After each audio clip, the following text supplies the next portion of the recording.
Okay, we're ready to get started, and Melody, could you do something about the noise?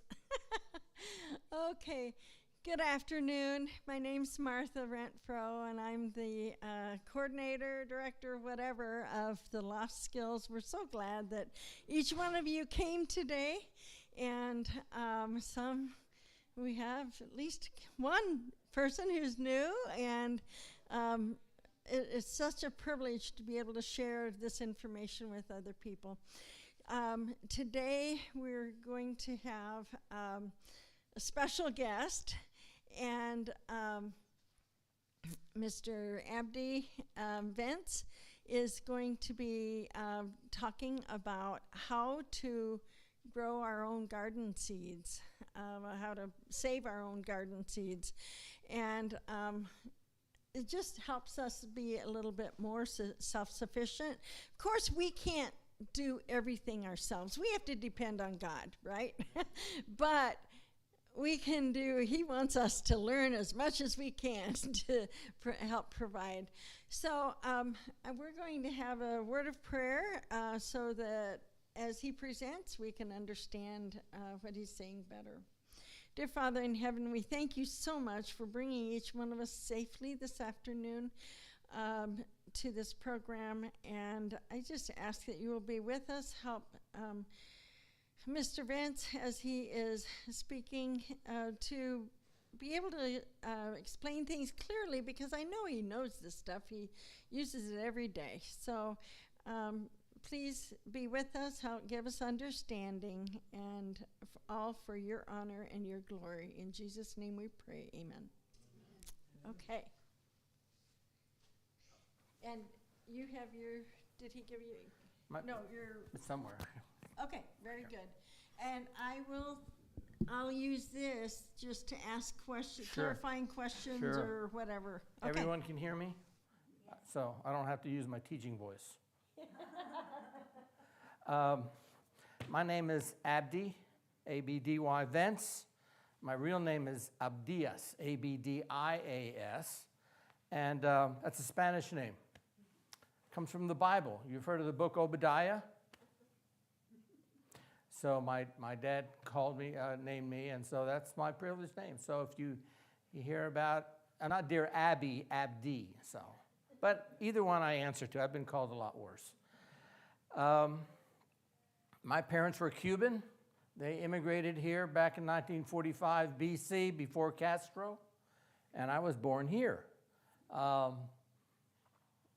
wife is here. We've been married 51 years. 51 years. Seems like yesterday. My parents, my father was in Cuba, they used to call him Guajiro, a country boy, kind of like hillbilly type, but he raised a good family. My mother was raised by some immigrants from Prussia to Cuba, and that's where my parents came together. And so I get some Germanish background and some Latin background, and I'm proud to be here. This is a great country.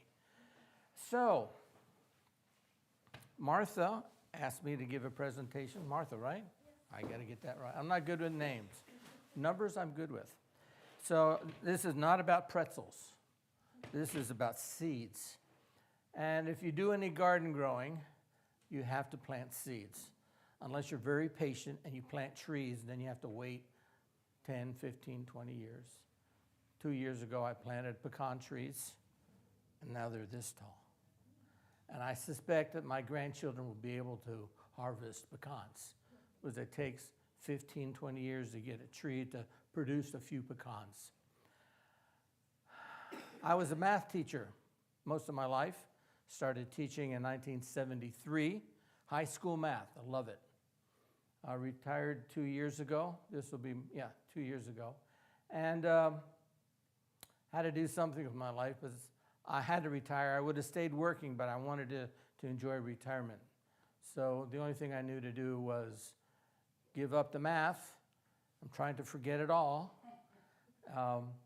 And pick up gardening. My grandfather was a gardener, I remember, growing up as a kid. My dad was a gardener on the sidelines, and so I decided to make a valiant effort. So my presentation isn't exhaustive nor complete, but it's my experience with saving seeds for planting. All kinds of seeds. I even manage, not even intentionally at all, save weed seeds, and they keep coming up every year. I don't know why it is. You don't have to save them. I try not to, but so let's get busy and do my first seed that I saved. Everyone can see that? Kale seeds. You like kale? Yes. I love kale. I hate spinach, but I love kale. Kale to me, on the right side, is what the kind I grow looks like. And on the left side, kale is a funny plant.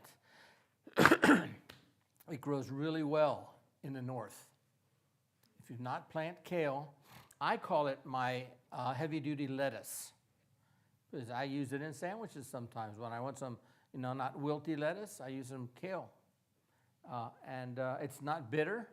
You cook it and it stays kind of firm. It doesn't get slimy like spinach or some of the other vegetables. So I really do like kale as for greens.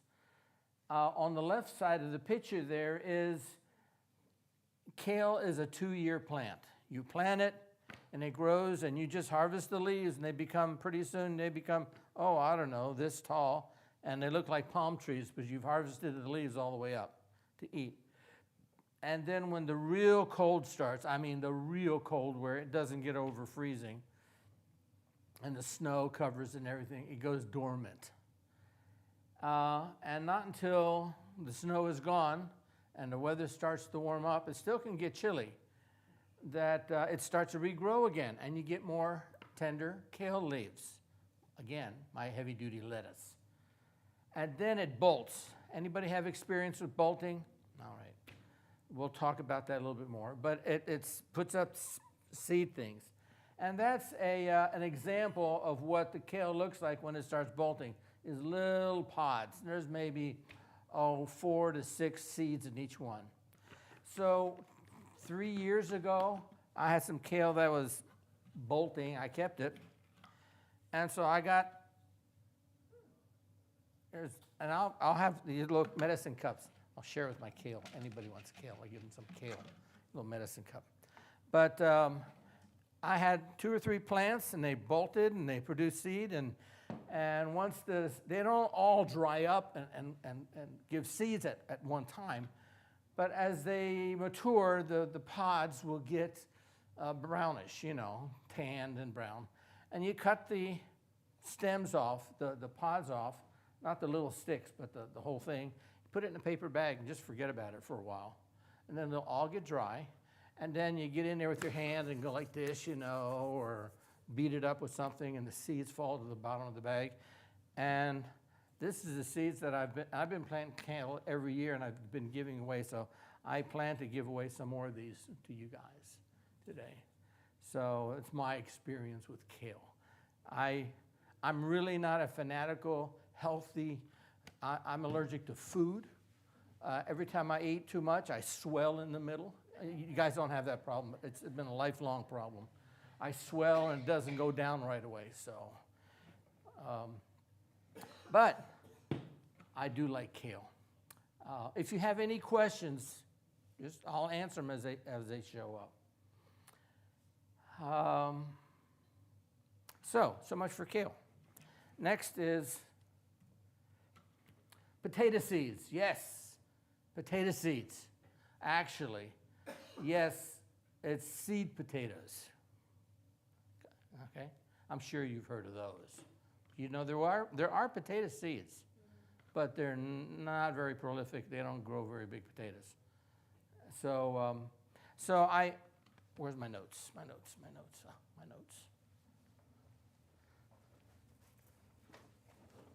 Here we go. I don't want to ad-lib completely. Potatoes. Potatoes, seed potatoes, not potato seeds. Seed potatoes are different than regular potatoes. Okay? Not by much. They're seed potatoes because what I call them, a lot of people call these potatoes gourmet potatoes. You seen gourmet potatoes in the grocery store? They're a little bag of like 2 pounds of them, and they're all small. Those are my gourmet potatoes. Well, when I'm growing a bunch of potatoes, they're too much to peel all the time. But I save them. I save my gourmet potatoes. If my wife might want to use them sometimes for this or that, but I save my gourmet potatoes and I store them in my basement where it's dry and cool, not cold, cool, and with all my other potatoes. And if you can tell, they're not very big. There's a little small one there. So as the winter wears on and it becomes very early spring, not quite ready to plant your potatoes, they'll sprout. Well, I don't have a big fridge, but when they start sprouting, what I do, I have to sort them, and I sort my gourmet potatoes off to the side. And my other potatoes, they're already starting to stick out their chits, is what they call them, potato chits, C-H-I-T-S. I learned that from listening to YouTube University. In England, that's what they call them. So I break them all off, because why do I want to keep sprouting my potatoes that I'm not going to plant? It just dries them out. Don't want to dry out my potatoes. The difference between my potatoes and potatoes you buy in the store, the potatoes you buy in the store, they spray them to keep the sprouts from sprouting. And the sprouts, the chemical, I don't know what the chemical it is, but it's really not good for us. You should wash your potatoes if you buy store-bought potatoes. But, you know, I've lived a few years and I've forgotten to wash a few, so maybe it's another reason why I'm not so healthy. But all my little ones I save to the side. I don't break off their chits. I put them in a Walmart or Myers grocery bag, tie them up, and put them in the bottom of my fridge. And there they stay until they're ready to be planted. By then, they will have all grown 1/4 inch to 1/2 inch. Sometimes I've seen not from my gourmet potatoes, but the bigger potatoes will grow sprouts. I've seen sprouts 4 feet long. Anybody ever seen those? Can you plant them? Absolutely. Absolutely. They got a head start. And, you know, I've been reading some, and I found out I've been planting my potatoes too close to each other. They say if you want bigger potatoes, you separate them. You know, I used to plant them about 6-8 inches apart.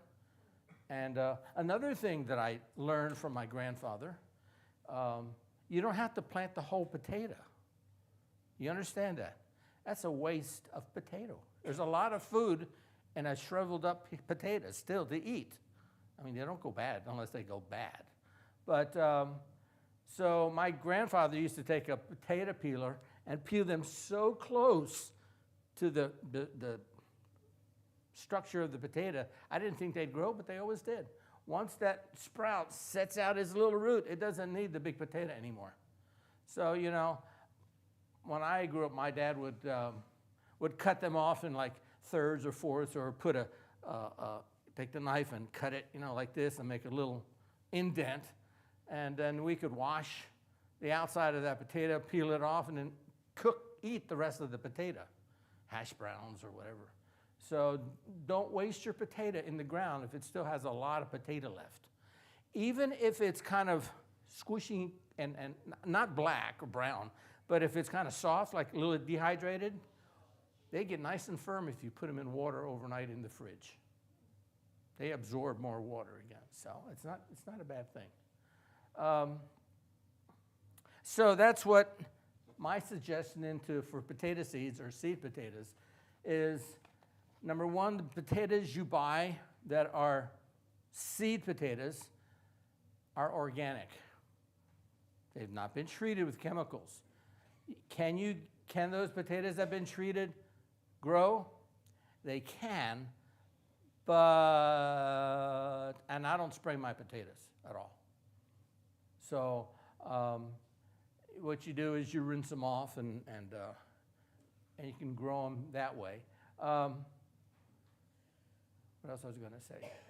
So I say my gourmet potatoes, and that way I don't mind planting a whole potato that's about the size of a quarter or a silver dollar or a 50-cent piece. We don't see silver dollars anymore. Somehow, I remember seeing those when I was a little kid. But so that's what I save my homegrown gourmet potatoes. The other potatoes are good until you run out. So seed potatoes, number one, they're organic. If you want to, you can go to a grocery store that has organic shelves. If they have organic potatoes, they're not sprayed. They're good.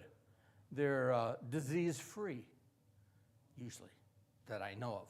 So organic potatoes aren't sprayed to protect them, and they're usually the seed potatoes are disease-free. So that's two good things about them. But I've been growing potatoes. This year's, I changed where I grow my potatoes this year, and I made a mistake, and I'm not going to get very many potatoes. I opened up another back area in my garden, not in my garden, my field back behind my house, and it turned out to be the end of my fresh dirt that I'd tilled, and the weeds had fresh batch of seeds, weed seeds. So it was a mess. It was a mess. So I'm going to have to grow my potatoes back in my protected garden. I took an area behind my fenced-in garden to grow my nightshades, potatoes, peppers, eggplant, tomatoes. Well, not too many creatures like nightshades. Oh, they say squirrels and this and that and the other, but I don't have a problem with squirrels yet. So that's my story on potatoes. I've been growing them for, well, we've been here how many years? Yes, ma'am. So you take your gourmet potatoes and you put them in the basement, you said? I put all my potatoes in the basement. Okay. And I sort them at the beginning. Sometimes I've washed them to keep the dirt. Some people say you shouldn't do that. I've had success either way. But so when I pull my potatoes, I put them out so they dry and I can rub the dirt off of them. Then I sort them to the big, a medium, and my gourmet potatoes. And so I can usually get to them, and when they start to sprout and they're not ready to go out into the garden, I'll put them in a new plastic bag and put it in the fridge. As long as it doesn't freeze in the fridge, they'll survive very well, and they'll go dormant. Yes? Do you have to have holes in the plastic bag, or I don't tie a big knot. How many holes are there in Walmart bags? They don't sweat, or they don't, they have to be dry. have you noticed about when they start to do that, like what time of year? Potatoes will start to sprout, I would say February to March, from my experience, and you can't put them out more than 2 weeks before the last frost. Potatoes take, and when I have a rototiller that has a furrower in the back of it. And so it makes a ditch about this deep, and then I'm going to spread them out. I'm not going to put them so close together. So they're about this deep when I bury them, 4 to 5, 6 inches. And then they won't grow, but the ground is chilly still. That's after the frost. And so they take a week to 2 weeks before potatoes will pop up. Hopefully you're done the frost time, done with frost. And then I also, in the process of weeds, I hill them. You have to hill them. And my rows are about 2 feet apart. I wanted to make them wide enough for my tiller to go through, but then I'm afraid I'm going to do some damage. So I put them about 2 feet apart, and then I can use the dirt between them and hill them. And also later on in the season, I have a big old vacuum cleaner for the lawn when the leaves come due. So I suck them up, and it sucks and kind of chops them up a lot, and it's piled up in the backyard, and then it gets snowed on, and they get partially decomposed. And so I will put that chopped up leaves that is decomposing in between the rows.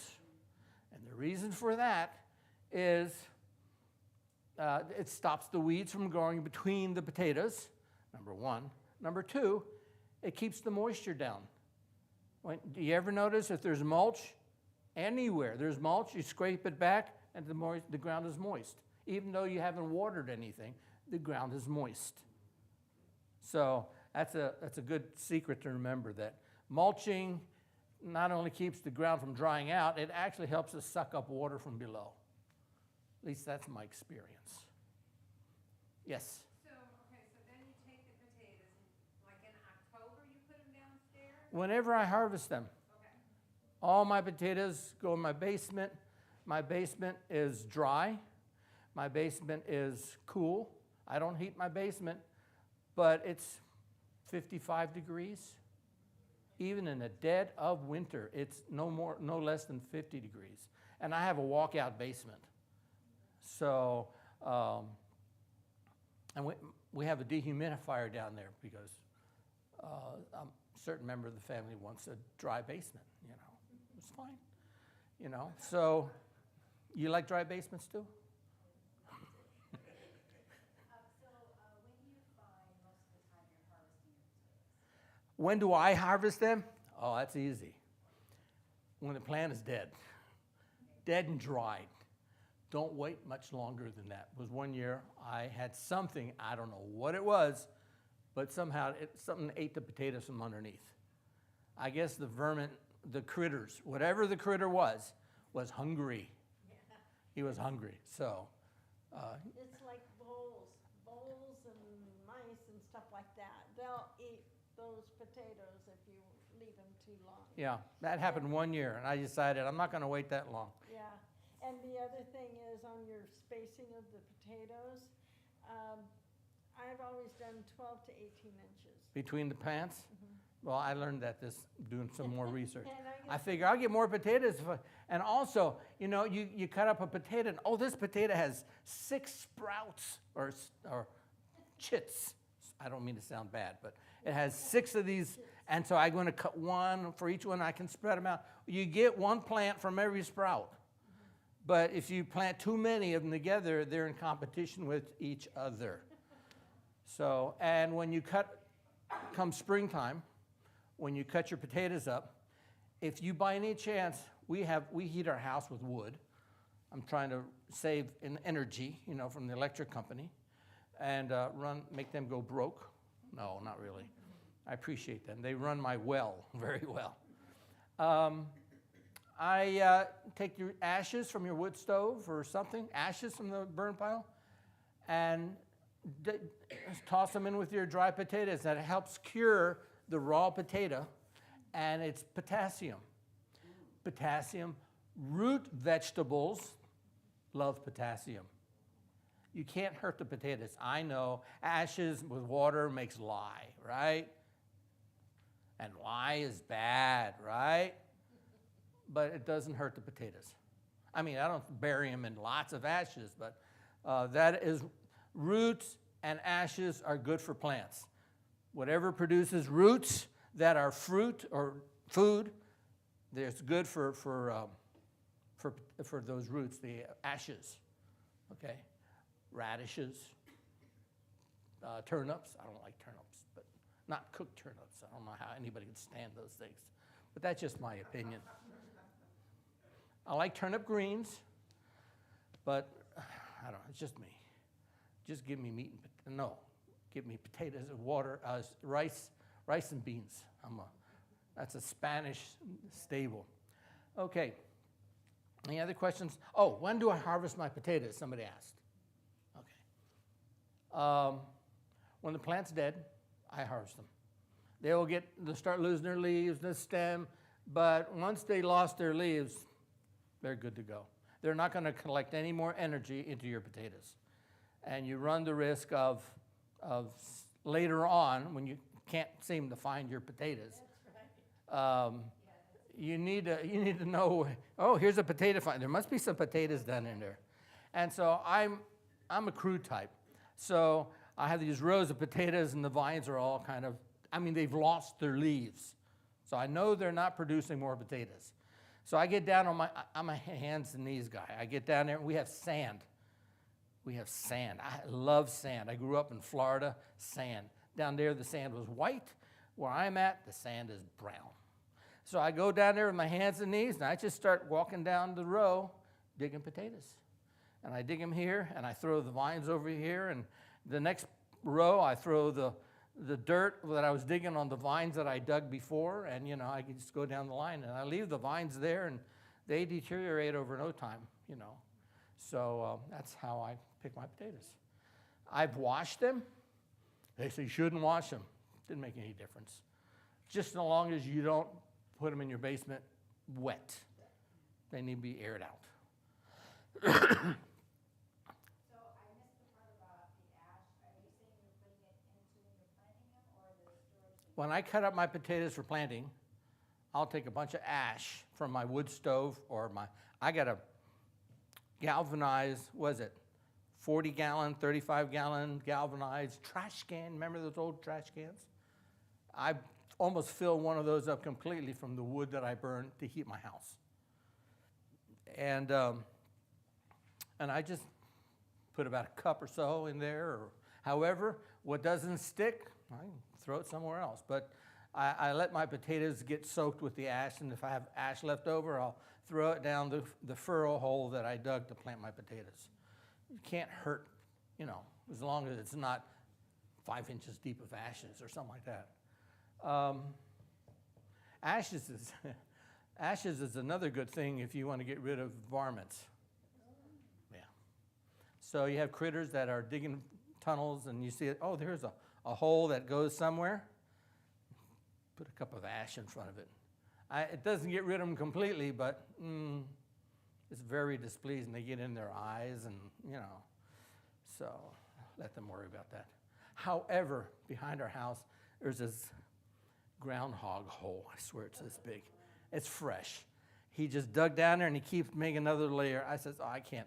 He's not bothering. He's by the edge of the woods, so he's not really bothering me, and he doesn't get to my garden. In my garden, I have an electric fence, and I have maybe 2, maybe 3 groundhogs within 500 feet of my garden, so they haven't bothered my garden yet. So I'll talk more about my fence later. Okay. So potatoes. Any more questions about potatoes? So you can take if you don't have the gourmet potatoes that you've saved, you just grab the smallest ones you can that you have been saving that are sprouting, put them in a plastic bag if it's too early to plant in the garden. And if it still gets frosty, I usually wait another week, because potatoes will produce before the fall is over. And you can actually produce 2 crops of potatoes in 2 different areas, but you can produce an earlier crop, and you can produce a later crop that comes in October or something like that. Some of us know church history that some people were disappointed in their opinion or teaching that Christ was coming, and Christ didn't come. And then they said, wow, they dug up their potatoes, even though it was cold outside. How many have grown potatoes and thought they got them all, and in the spring they have potatoes? This is Michigan. It does get cold. The ground does freeze, but potatoes still will grow if they don't get frozen solid. So I hate to throw them away in the springtime. Oh, you survived the winter. I'll maybe get a pound or 2 from you. But no, pretty soon you can't mess up your whole garden by... I'm very careful how many potatoes I take out of my garden. Get them all. They don't do my garden any good. So much for potatoes. Yes, ma'am. So in my garden, I have to cover my potatoes with a netting because there's a crazy beetle and there's something else too. Well, there's the potato bug. The only one I have trouble with is that it's about the size of my little pinky, and it produces a bright orange-yellow larva. And I go out there early when I start seeing them. I try to find little seed pods underneath the leaves, and I squish them, and I squish all the ones that I can. I don't have much of a problem, but I squish them. I just, so. The other thing is for any bugs on potatoes, you can use diatomaceous earth. You know, it's very Glass, fine glass. fine, yeah, and what it does is it affects them on their skin, on their, you know. All insects breathe through their skin. Right. Okay? They all breathe through their skin, and this diatomaceous earth is like microscopic shards of glass, and it just cuts them, and it just destroys them. But it's edible too. Oh yeah, you Yeah. can eat it. Yeah, but anyway, so what I do is I take a canning jar and put the canning lid on it and poke holes in it. And you have, and it's your That's a good salt idea. shaker for your diatomaceous earth to shake it onto your plant. it kills all bugs. What is it called? Diatomaceous earth. Yeah, diatomaceous earth. A feed and seed store should have it. It's not expensive. You can get a 5-pound bag of it for, who knows, not much, less than $10, and it'll last you the rest of your life. That's another thing that they use for bed bugs. Yeah, they do that. Bed bugs. We don't have any, but we never have. But if you've heard or know somebody, get diatomaceous earth, put it in the cracks and crevices everywhere. Another thing that doesn't like bed bugs, I don't like them either, but roaches. Roaches hate boric acid. They go away. That has nothing to do with potatoes. But diatomaceous earth is a natural repellent. Moving on. Okay. Now, next. Potatoes. Popcorn. Popcorn. You can plant popcorn.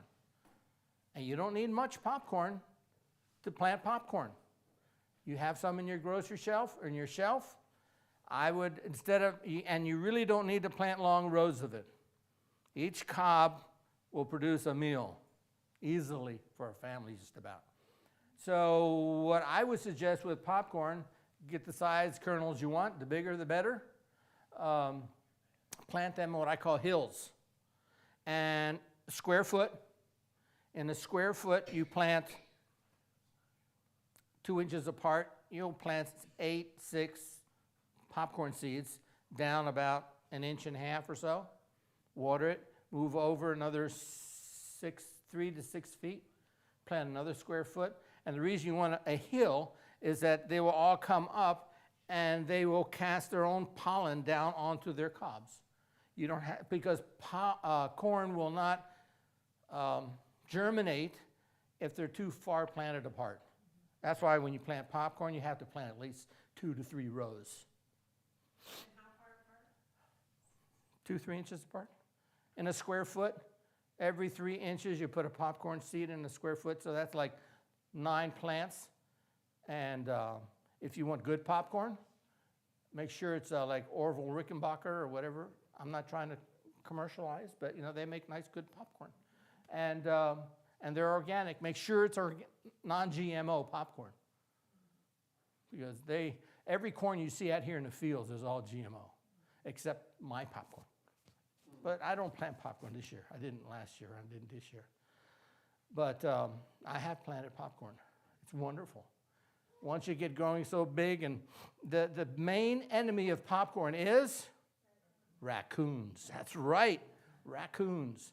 And so once you get them growing, and when your neighbor's, the big farmer who's growing acres of popcorn is going along, you can tell when they're ready to pick.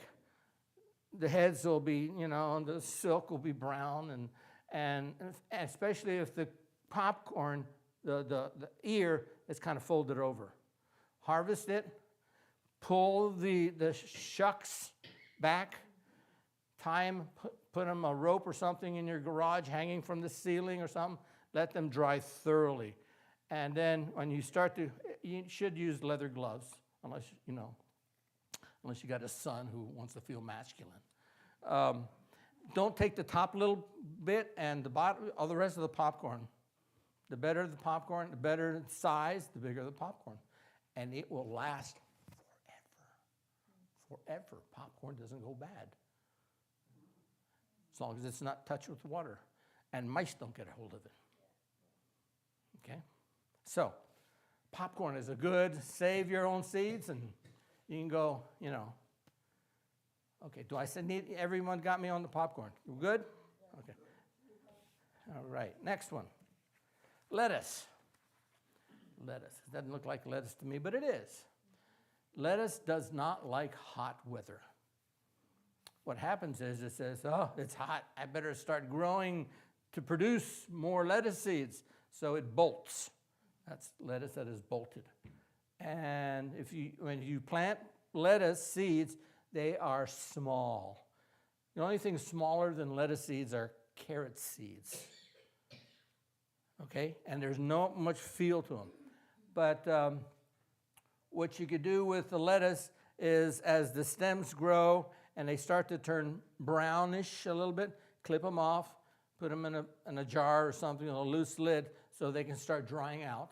And then later on, you can kind of rub them between your hand, and the seeds will separate, and the stems will go one way, and you save your lettuce for another day, for another year. I'm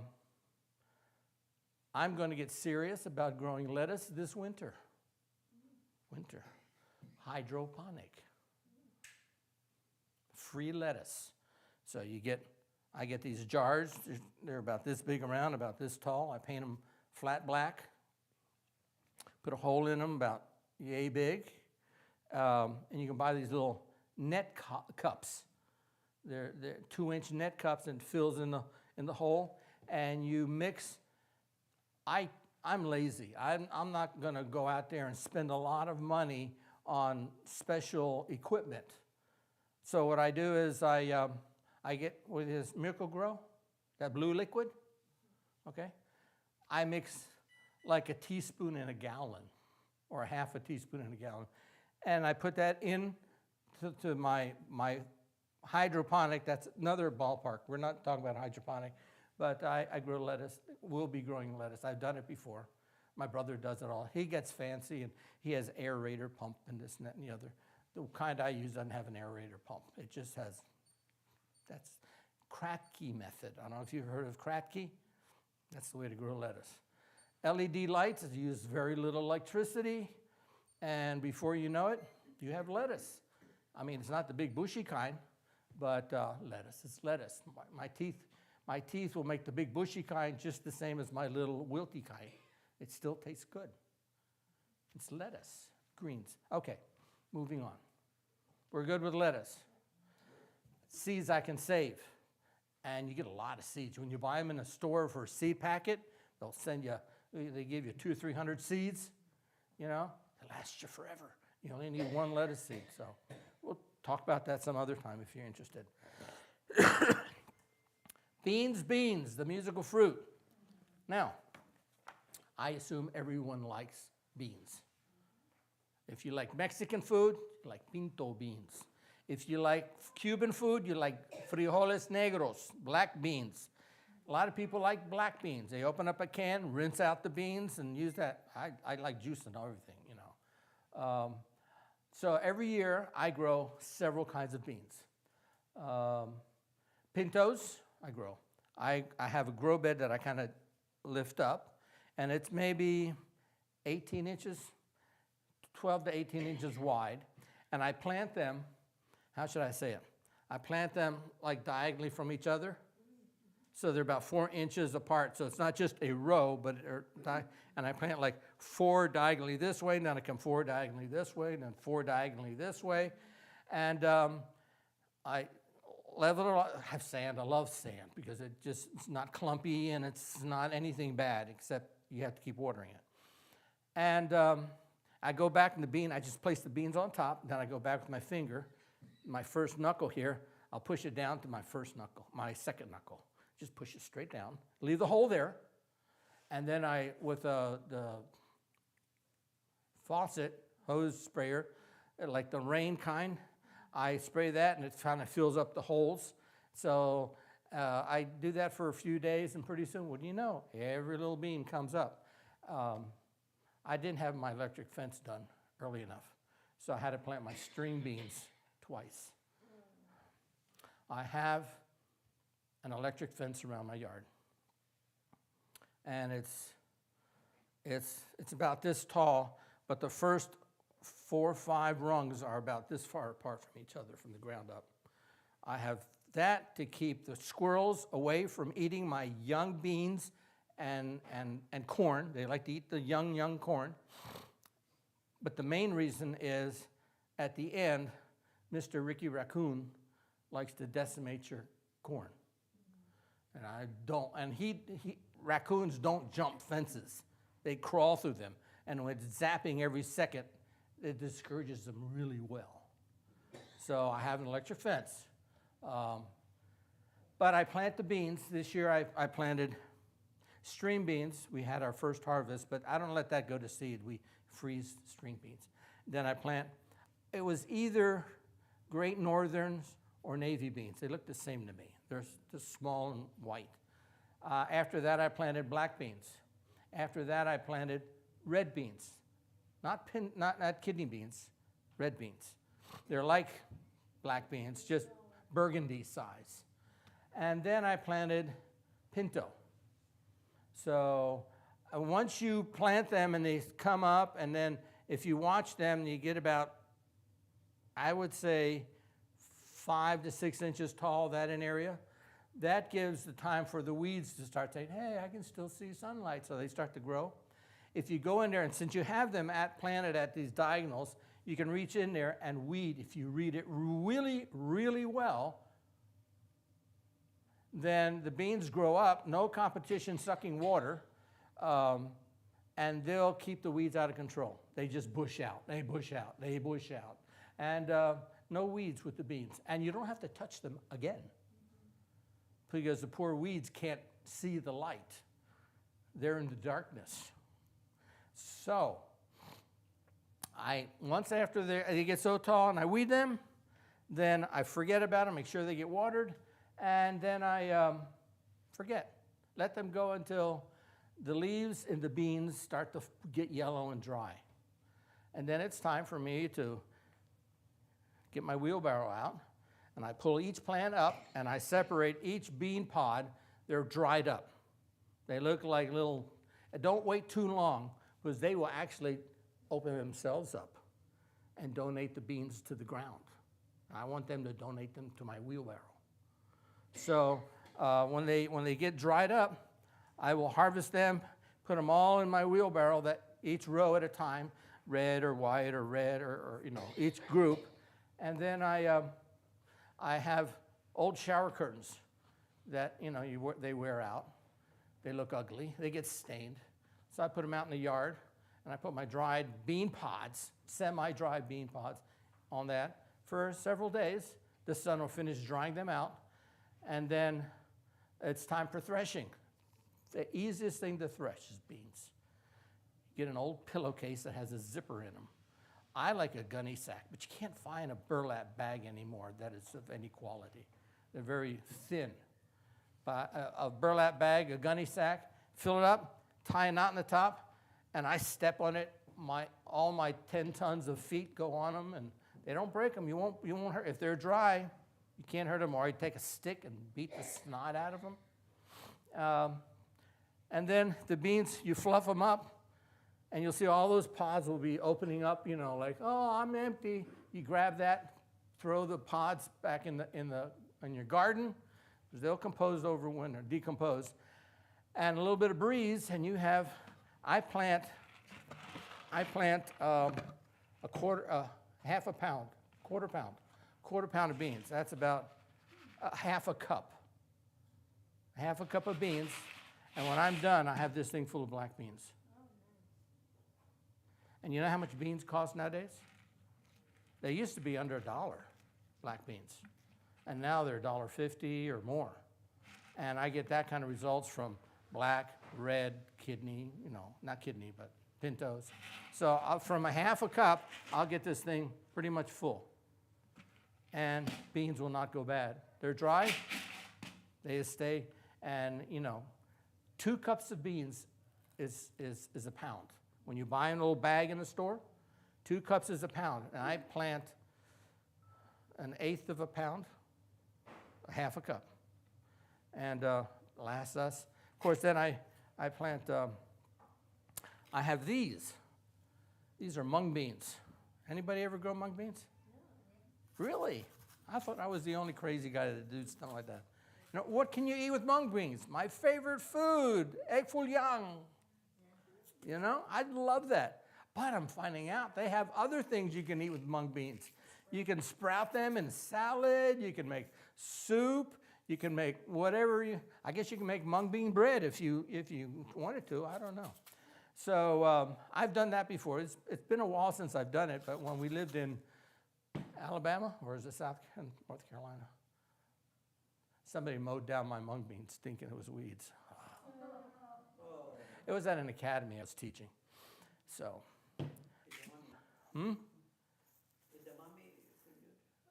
No, these are just mung beans. And they're prolific. They are prolific, Another bean that I added, I don't know if you can tell it. No, I don't know what to do with soybeans. But to tell you the truth, I don't. I'm not going to make tofu. That is so much work, it ain't worth it. I made it once about 40 years ago, and it's not worth it. And I don't think it doesn't taste like anything good anyway. You have to put all sorts of seasoning in. But this is black-eyed peas. Cowpeas is the general name. And the kind I'm growing this year, I didn't realize they were going to be so prolific, are pink-eyed purple hulls. I don't know if you heard of those. They're not so strong, pink-eyed purple hulls. So I'm going to have, I'll perhaps have 3 of these things full of pink-eyed purple hulls. As far as soybeans are concerned, my dad grew edamames before we knew what edamames were exactly. But, you grow the soybeans basically like you do. Like string beans, only, yeah. Like you do your beans, only you, before while they're green still, Okay. then you pull the plants when they have the beans in them, but they're green still. And then you strip all the shell bean pods yeah. out. And then what you do is you boil them in salted water. And we just ate them right out, you pop them out of the shell. Like into boiled your peanuts? Mouth, into your mouth, like the edamames, yeah. The green soybeans. Now, my dad and mom also would, because he grew so many, then he would shell them, he'd boil them and then shell them and put them, freeze them that way, and then put them with corn for like succotash, but with the soybeans. Yeah, so. it's good. So, beans. I think that's, did I say what I was going to say about beans? Beans are fantastic to grow. All of us, we can make your own burritos, you can make your own, everything. Refried beans or unfried beans, doesn't matter. And like I say, I forgot that I had grown these years ago, and next year I'm going to make some more. My daughter likes egg foo young, so we're going to plant some for that, to sprout. Mm-hmm. And I like eating sprouted alfalfa in salad and stuff like that. But I don't think I can grow alfalfa seeds, so it's a lot of work there. Okay, what's next? Onions and chives. Onion is a type of, when in the springtime they sell these onions by the pound, they're yay big. They're mainly good for green onions. They will not make big onions. But what they'll also do is, onion is a plant that when you recycle it the next year, it produces an onion ball. Now, this is chives.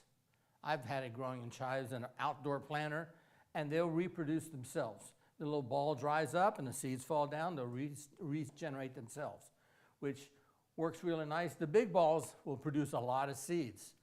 Advantage is onion seeds are finicky. I have a handout here for you guys. How long do seeds last? So, in other words, can I keep seeds forever? Some you can. I think beans you can keep forever. You might need a pressure cooker, but they will cook. After about 2 years, beans start to get tougher.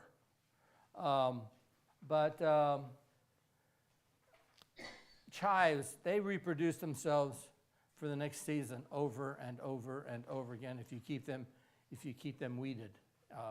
So chives is nothing but a very thin, and you go chives, you eat it up they're not strong flavor at all. You put them on baked potatoes and stuff like that. Or in your salad, you want to have chives. But if you want to grow onions, you have to wait for the next year for them to recycle. Okay? So onions and chives are great. Any questions on onions and chives? All right. Now, So did you tell them how when you grow onions, yeah, you can plant them. They're like you said, kind of finicky. They won't grow after 1 year. I mean, if I have seed left over, it doesn't work. no, next you year. can't leftover The onions. only other thing Yep. is, I have grown my own onion plants From seeds? from seed. It It's takes hard. a long, It's long, hard. long time. It's hard. And Melody and I both this year, we just made we bought the plants. Yes, and that is the fastest way of doing it. When you get these little bulbs, they're not going to grow good Unless you want onions. green onions for salad or, Yeah. or cooking. But find a company that sells them, and you can talk to me, and I'll tell you how to get them. They're like pencils, a pack of pencils Yeah. this big, and you'll get 50 to 70 onions, Yeah. plants. And when I lived in Wisconsin, I did that, and I got onions. I'm not kidding you. They were Walla Walla onions, other onions, they were big. Now, Walla Walla and Vidalia onions, they're big, but they don't last 2-3 months. They're the sweet onions. But there are other onions. I'm trying to perfect a kind called Patterson. Oh, that's one of my favorites, yeah. But I can't get them. This year, I finally learned how to grow them from seed, but I planted them in a new grow bed that I need to increase the compost and manure and whatnot. And I'm going to try it again next year. I mean, I'll get, they're supposed to be about tennis ball size, and they are good storers. They say they'll store for 6 months. Oh, a year, almost a year. Okay. So they're Pattersons, but they're, and so other things that you can grow. I just saw today. I looked up on YouTube. They were talking about other things that are grow 1 year and produce seeds the next year. Beets. Beets are not cheap, but you can grow your own beets for little or nothing. In fact, I just saw it about 3 hours ago. You plant your beets in the late fall or late summer, and as they grow, they just need to start to get established. And then the winter comes, and they go, oh, it's winter time, I must take a long nap. And then they'll wake up in the spring, and they'll produce a ton of seeds. They're another biannually. So, Do it by seed? pardon? You do it by seed? Yeah, you can grow them from seeds. I'm tempted to take a beet from the store that we buy them to make beets. Plant the whole beet with the stem that's sticking out, this one. Plant that beet. See if it'll grow and sprout the next year. What does it cost? So, that's me. Wheat. It's the latest project I've been growing wheat. Now, that's obviously something you have to save the seed for. That's my latest crop. I planted it last fall, October sometime. And this spring it was, almost as tall as me. I'm 5'5" or so. So it was this tall. And about a month ago, didn't I? I think I was going to have a scythe. I forget how I do it. Anyway, I have a scythe, but it got a little bit too tall. So since it was this tall, I just got my sickle and I reached out there, and I sickled it in about 6 hours, 7 hours. I sickled it, saved it, make sure it was dry, and then in my basement, it was dry. I would take scissors, a paper guillotine, this kind. I would sort them and I cut the heads off. And I put them aside. The straw, I took all the straw and put it in between the beans for compost and to keep the water from evaporating.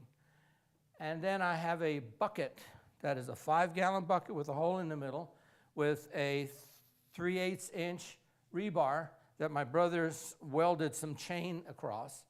And I threshed it with my chain. And in about 4 hours, I had threshed all my wheat. Theoretically, that's the hard part. You have to flail it and this and that and the other, but electricity works really well. So I flailed it, and then a box fan winnows it really well, and I got my wheat. I think I got about like 50 pounds of wheat this year. Now, my question, is it worth it? Yes, question. I have, where I grew that, it's about 35 feet by 70 feet. Not that big. And that's the second time. Last year, that was winter wheat, red winter wheat. I forget the variety. The year before, I grew red spring wheat, hard spring wheat, different varieties. And I got 62 pounds last year from spring wheat. You plant it in the early spring, and you harvest it in the late fall, late summer. I haven't weighed this yet, but we're still eating from last year's crop. I haven't tried this one. I prefer the other, the winter wheat.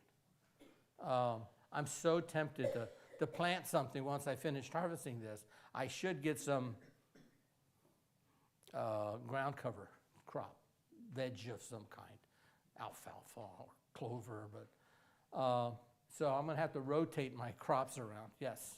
Does it outcompete wheat, or do you have to do some weeding in the beginning? Is it what? Does it outcompete the weeds? Oh, yes. It can if you take care of it. I have a little earthway.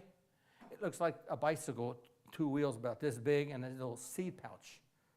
And it has a wheel that will deliver the seed. It makes a little trench, and it drops seeds down there. And, you just push it. And I saw this from a YouTube guy who says he marks every 8 inches, he rows another row. He has stakes, and he starts here. He has a corresponding stake over there, and he goes towards that. And then he turns around and goes back. And that works well. You can cast it like this, but if you're judicious in keeping it straight, as it grows on this, you plant it in the fall, and it will come up. But when the cold hits, it goes dormant. But it's not asleep, because in the wintertime, it still puts its roots down deep. And also, weeds think they can grow now, but with 8 inches between, I can have one of these hoes. They look like a hoop, and you can scrape it. You've seen those? It's perfect. So I go down the row by row. It takes me, 30 seconds a row. Go back and forth, and then come in the spring. They come back up. And what's interesting, I learned this. You would learn this, and you read about it. You don't realize it. something fantastic happens to wheat and other plants. It's a grass, and it tillers. Have you heard of the word tillering? So you plant one seed, and what do you expect? One plant to come up. If it has room to grow around it, it's not crowded, it'll set up sprouts along itself. One plant can produce 2, 3, half a dozen other sprouts. You know, the Bible says some bears 30%, some bears 60, some bears 100. I plant, I would say 3 pounds, maybe 4 pounds of wheat, and I get 60 pounds of wheat. So, you know, that's tenfold, more than that. So, and wheat lasts forever. Wheat will not go bad unless a bug gets to it, you know. So is it worth it? Is it worth it? Absolutely not. However, I do it every year for one reason. I get bragging rights. Because I bake my own bread with the wheat that I grew, and people say, ooh, I can go to SHWY and buy 50 pounds for $45, $50, which is a lot cheaper than me working my tail off. But it's worth it. To me, it's not worth it monetarily, but you know, I need to do something. I have this allergy that causes me to swell in the middle, so that's my experience. So I have grown one patch 8 years ago or 9 years ago that I actually got 80 pounds out of. But that was not this kind of wheat. That was just junk wheat that you get from the fruit exchange at Eau Claire. You know, just junk wheat. Any kind of wheat that they have, just wheat. But this is a certain kind of wheat. So that's pretty much my experience. Now, I wanted to show you this. YouTube University is fantastic. Now, I didn't want to bore you. I wanted you to be entertained by my skills, which is horrible. I'm a math teacher, not this. But I wanted to show you something that I saw that you can do. We discussed a little bit of it earlier, but I'm very lazy. I'm very lazy. So they talk about taking your seeds and fermenting them and this and that. You know, no. I'll tell you what I do after this video.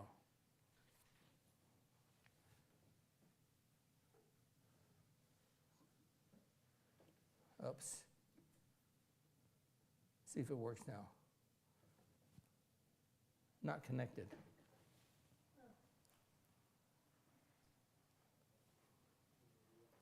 Wi-Fi.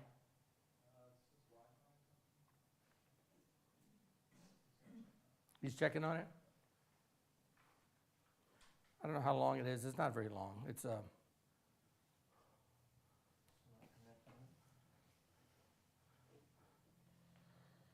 think that's the same one. I think that's the same one that I was looking at. it goes through tomatoes Yeah. and cucumbers and How long is it? Because I can discuss this one if you want. it shows it that you take And your. I did watch that one. Okay, it was interesting. It takes it, you open up a tomato and you scrape out the seeds, you know, and you add a little bit of water, put a lid over it with a paper towel or something over it, and you let it brew. You let it ferment. Because tomatoes and other vegetables that are inside the juice, I mean, that's where the taste of the tomato is, in the jelly of the tomato seeds. You understand that? When you eat a tomato, if you want the tomato to taste good, it's going to... This is actually a germination inhibitor, so you want to get as much of that stuff off as possible. This stuff can be pretty stinky, I'll warn you right now. The reason I label every seed saving that I do is because... Here, I'll get it. Green one. But like he was saying, that gelatinous stuff around the seeds, and that would be your tomatoes, cucumbers, cantaloupe, you know, things like that. It's a protective anti... This is actually a germination inhibitor. A germination so you want to get inhibitor. as much of that stuff off as possible. This stuff can be pretty stinky, I'll warn you right now. The reason I label every seed saving that I do is because...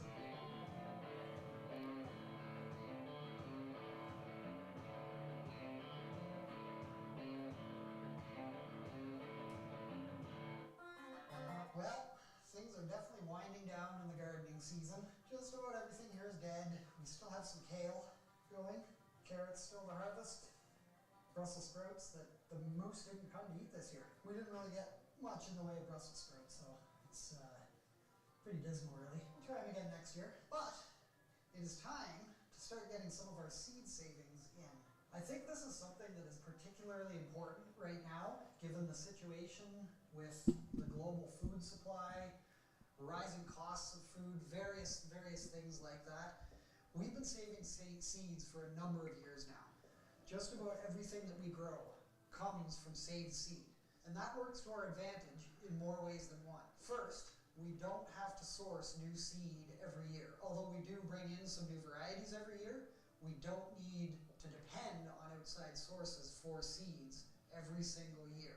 The last couple late winter, early spring seasons for purchasing seeds were pretty tough on a lot of folks because they do rely on outsourcing their seeds for their gardens, for their food.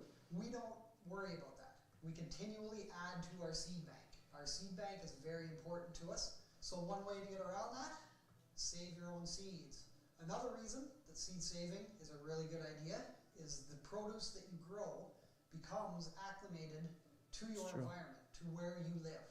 We're in Northern Ontario, so some varieties just will not produce here. Or they'll produce, but they'll never ripen, which can be a problem living in the north. The varieties we grow are slowly becoming accustomed to where we live. Every year, things ripen up a little bit earlier, and yields get a little bit bigger every year. And third, if we find particular traits in the varieties that we grow that we want to preserve, we can continue breeding those in order to bring more of that trait out. Maybe we have a particularly hot pepper that gets hotter every year, or maybe we have a cherry tomato that gets sweeter every year. We can narrow that down per plant and continue to grow that particular trait that we really like. In the springtime, we grow a large amount of seedlings. And part of the reason for that is that we sell seedlings to some other local vegetable growers in the area. So it's pretty important to us that the varieties that we grow in order to sell produce around here. Our seeds are also available to be purchased on the website. If you do end up visiting and you don't see what you're looking for yet, just keep checking back because it will probably show up. Some seeds, like kale, are particularly easy to save. Really any of the brassica seeds, the brassica family, very easy to save. So I'm not going to focus on those in this video. Sunflower seeds, another very simple seed to save. Just let them dry in the head and remove them from the head. Similarly, onions are quite an easy seed to save. You just remove them, that's about it, and then replant them next year. I'm not going to focus too much on these either. What we will focus on are cucumbers. You can see this vine here is completely dead, and we have a very ripe cucumber here, and another one down in there. We always have an abundance of tomatoes, so I'll show you what we do with those as well. We are just getting the greenhouse set up now for winter growing, but we have some peppers in here. So we'll grab some of those. We'll grab some cayenne peppers. We'll talk about the greenhouse in another video very soon. Things are just getting started in here. We have been keeping the fire going a couple nights when it got down below zero. Zero in Canada is 32. We'll get started with what is probably the easiest seed to save that I'm going to show you. Just peppers. You want to pick a nice ripe pepper. Green pepper seeds will probably germinate, but they're likely to be less viable, so we always go with nice ripe peppers. This is a sweet red pepper. Just going to remove the top. See the seeds inside there.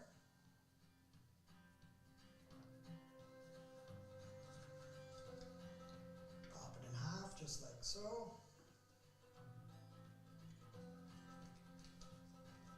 So there's your seeds. That's what we want to save. All we're going to do is scrape these into a little container here.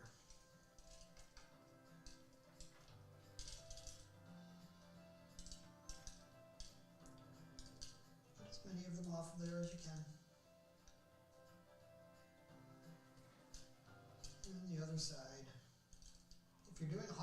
peppers like this, like jalapenos, you may want to wear gloves. They are pretty hot. Any chunks of the membrane, you can just remove little pieces like that, or just leave it in, take it out once everything's dry. And we'll set this aside, and we'll let this dry just to make sure these are not going to go moldy or possibly germinate in the package due to the moisture that is in them. Pop a little label in your container so we don't forget what it is. These are peppers from about 4 days ago, 5 days ago, pepper seeds that have been drying. These are nicely dried up now. Nice and crispy, there's no moisture left in there. So, we're going to transfer these into their new home in an envelope. The paper just allows them to breathe, keeps the moisture down in the package. So all we're going to do is pop these straight into the envelope.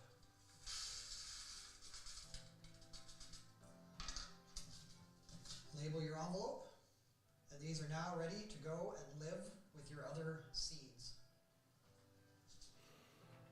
So that's how we save seeds from all of our larger pepper varieties: jalapenos, orange peppers, red peppers, green peppers. When it comes to the smaller peppers, like cayenne, these are a little bit of a pain to cut open and remove the seeds from. So, we use a sewing needle and some thread to dry the cayenne peppers. And it's pretty simple. You just pop straight through, pull it all the way to the end. Your next pepper, Christmas decorations, same thing. dual All the way purposing. through. All the way through.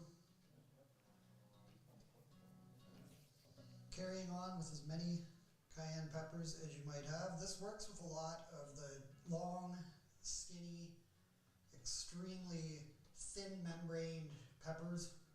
And again, you want to be using ripe peppers. All of your peppers should be ripe, just to ensure that the seeds are going to be viable. Seeds from green peppers will germinate if you're lucky. We don't like to take that risk.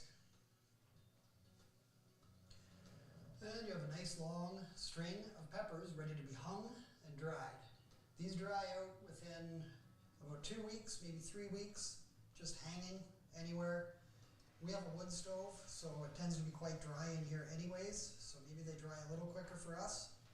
Just leave them hanging until they're crispy. These are cayenne peppers that were previously dried, so I'm going to show you how to open these up and get the seeds out. Shaking it, you can probably hear the seeds rattling around in there, so it's quite simple to get them out. Just pop the pepper open. Fiddle around with the pepper a little bit. And your seeds will just fall straight out of there. What's left over from your cayenne peppers, you can either just keep them in this shape, put them in a jar, and use them to spice up some of your foods, or you can do what we like to do, pop them into a coffee grinder, make yourself some cayenne powder. Delicious. Some nice heat right there. It You keeps can also just leave the seeds in the animals cayenne away pepper too shell that have a ton. until you're ready to plant. It really depends on what you want to do. In our case, I'm transferring them into an envelope.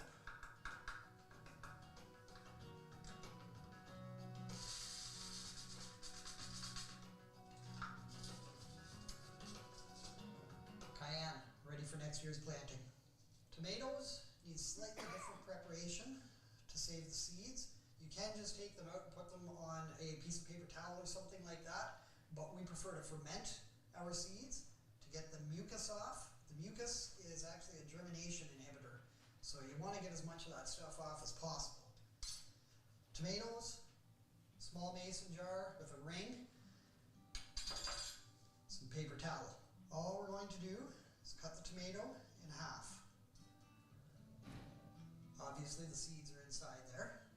Those are what we want to save. So, we're going to squeeze these seeds out the mason jar. This is a Roma variety of tomato. So we've gotten most of the seeds out. Move on to the other side. Squeeze. Try not to drop it in the jar twice. Let's get as many out as you can. Next tomato. This one isn't quite as ripe. The seeds might not come out as easily. We will see.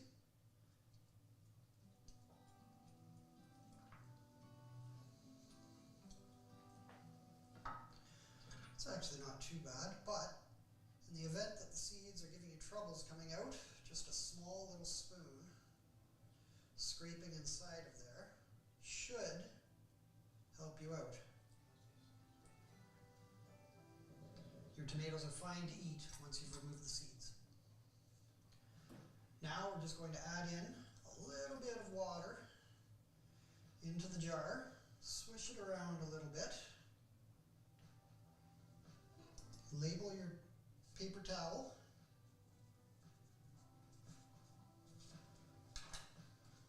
pop it on top, use your ring just to keep that in place, and just set it on the counter for a few days. Cucumbers. Same idea as the tomatoes. You want overripe, gigantic, gross-looking cucumbers to save your seeds from. We're going to slice the cucumber lengthwise.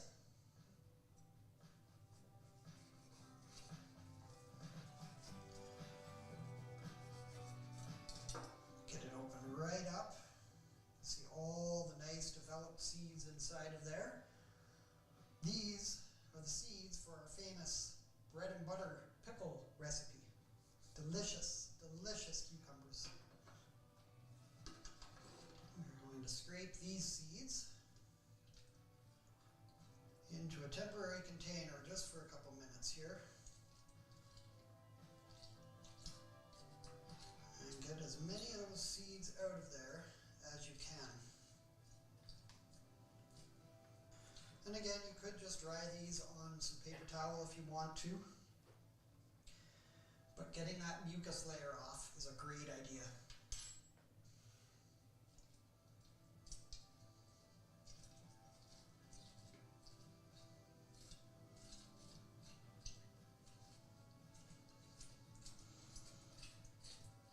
We only grow one variety of cucumber here, so we don't have to worry too much about cross-pollination with cucumber varieties. The reason we only grow one type of cucumber here is that we mainly only use them for pickling. These cucumbers do make for great salad cucumbers as well, and we just don't see the need to grow more than one variety. We'll just use a canning funnel to pour these into a 1 liter quart-sized mason jar. And again, we'll just add a little bit of water in there just to make sure they're floating around in the liquid. Same as we did with the tomatoes. We'll put a piece of paper towel on top, hold it in place with the ring, and this just allows breathability. We will put that on the counter for a few days. So we have here the Roma from today and the cucumber for today. These are just going to sit for a few days, possibly a week, and eventually they will look like this. Every once in a while, you can take the container and swish it around a bit. Same with the tomatoes. These are now all ready to be separated out from the liquid. And to do that, we're just going to need a metal strainer or something that you can pour the liquid and seed mixture into. Start with our aromas. This stuff can be pretty stinky, I'll warn you right now. So there's what it's looking like. Kind of gross. Just pour that into your strainer. Make sure you get all the seeds out of the jar. Crank up your your faucet and start rinsing.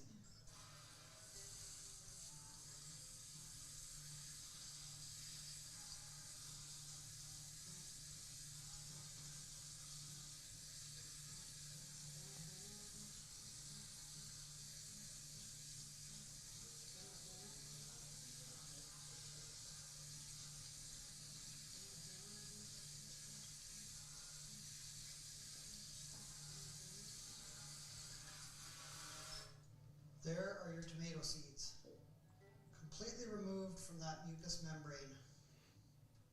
Now we need to dry these. I find the best way to dry these is just a little Tupperware container, some paper towel on the bottom.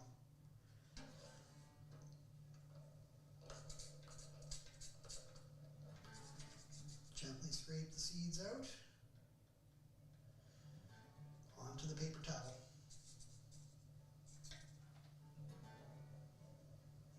These will take anywhere from a few days to possibly up to a week to completely dry.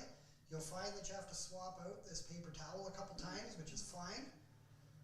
The paper towel there is just really to initially soak up the moisture that is on the outside of these seeds, getting them rapidly drying.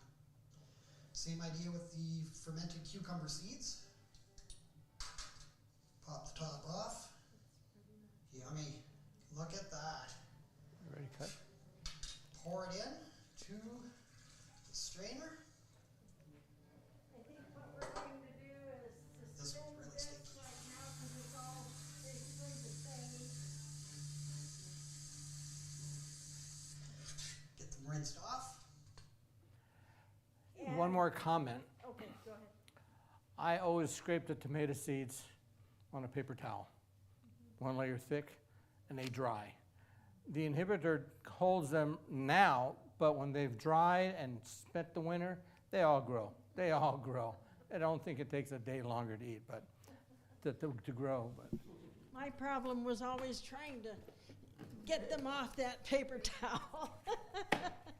So, well, when you put it in a one layer, one seed at a time, you just rip them. And I Oh, plan okay. with the piece of I paper see. towel. Okay. Here I'm handing out, while she talks, how much to plant for a family to supply a year of food. So this is just something I saw online. And I just want to thank Abdi so much for presenting this, and let's give him a hand. I'm doing nothing. Did we answer people's questions? Yeah. Okay. So we're just so thankful that each one of you came. Next month, Melody, right back in the back, is going to be sharing her experience and knowledge about starting orchard trees, a fruit orchard. So that's going to be very interesting. And then we'll finish up our season, number 3. Hopefully, I think we're going to have something about hospitality, but I haven't totally gotten a confirmation on that. But so thank you so much for coming today. And outside, they've been setting up and everything for corn roast. So anybody who wants to stay, you're very, very welcome. So let's have a word of prayer again. Thank you, Lord, for being with us. Thank you for the knowledge that you've given us to be able to have our own gardens, and more than that, we thank you for your creation. We thank you for creating these little seeds that can produce the very same thing every time. Lord, it's beyond our comprehension, but you provided that for our good, for our nourishment, and I just pray that you will help us to learn how to make use of that. In Jesus' name we pray, amen.